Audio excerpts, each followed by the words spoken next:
మీ Joshi mic కూడా వచ్చినట్టు కదిపితే గోల్ చేస్తుంది. మనం మాట్లాడుకుందాం, ఒక సంభాషణ చేసుకుందాం.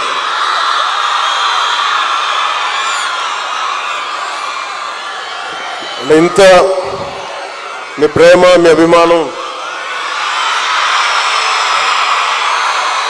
ఒకళ్ళు కోరుకుంటే రావి.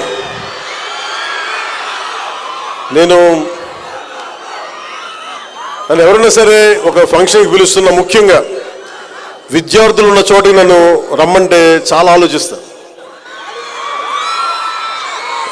ఎందుకు ఆలోచిస్తానంటే వీళ్ళ మనసులో యక్ష ప్రశ్నలు ఉంటాయి. నా ఇచ్చి ఏం మాట్లాడతాడు, ఏం బిగుతాడు, ఏం చూస్తారనుకోండి, ఏం మాట్లాడతావు చెప్పు మాకు. నేను అందుకనే సినిమా ఫంక్షన్స్లో కావచ్చు చాలా తక్కువ మాట్లాడే ప్రయత్నం చేస్తాను. అది జీవితం మాట్లాడకుండా ఉండాలని ఎంత ప్రయత్నం చేసినా జీవితం లక్షల మంది జనం మధ్యలో పెట్టేసింది. విద్యార్థుల నుంచి పారిపోదాం, వాళ్ళు వేసే ప్రశ్నలకి,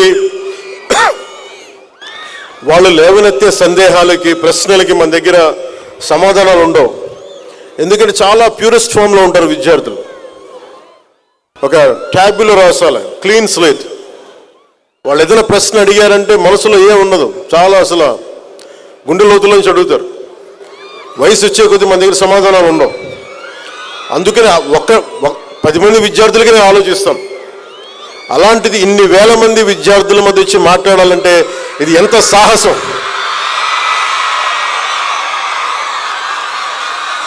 ఒక అరాచక ప్రభుత్వాన్ని ఎదుర్కోవడం కంటే కూడా చాలా సాహసం.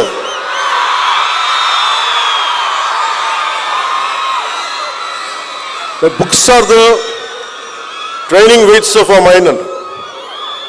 అలాంటిది పొద్దున్న లేస్తే పుస్తకాలతో కుస్తీ పట్టే మీతోటి ఒక మాట మాట్లాడాలి అంటే ఎంత ఆలోచించాలి.